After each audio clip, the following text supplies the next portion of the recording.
Hello বন্ধুরা, তো আজকে সরাসরি শিক্ষক দিবসের অনুষ্ঠান থেকেই ভিডিওটা শুরু করছি। তো প্রথমে সমস্ত শিক্ষকদের সংবর্ধনা দেওয়ার পর আমরা আমাদের নৃত্যানুষ্ঠান, সাংস্কৃতিক নৃত্যানুষ্ঠান শুরু করেছিলাম।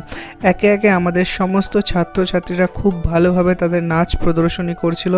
আর আমরা ভাবতেই পারছি না, এত ছোট্ট ছোট্ট বাচ্চা ছেলেমেয়েরা তারা কত সুন্দরভাবে নাচটা করছিল। বেশ দেখতে ভালো লাগছিল। আর সেখানে প্রচুর লোকজন জড়ো হয়েছিল, তারা নাচ দেখছিল, তারাও হয়তো অভিভূত হচ্ছিল। তো আমরা তো ভীষণ খুশি ছিলাম যে আমাদের সমস্ত ছাত্রছাত্রীরা এত সুন্দরভাবে নাচ প্রদর্শন করছে। প্রায় গত 1 মাস ধরে সমস্ত ছাত্রছাত্রীরা তাদের এত নিরলস প্রচেষ্টার ফলে এত সুন্দর একটা নাচ সবাইকে প্রদর্শন করছে। আমরা কিন্তু ভীষণভাবে গর্বিত হচ্ছি আমাদের সমস্ত ছাত্রছাত্রীদেরকে দেখে। সবশেষে একটা কথাই বলবো, আমরা তোমাদেরকে নিয়ে গর্বিত। আর তোমরা জীবনে অনেক উন্নতির শিখরে পৌঁছাও, এটাই চেয়ে ভিডিওটা শেষ করলাম। Tata, bye bye.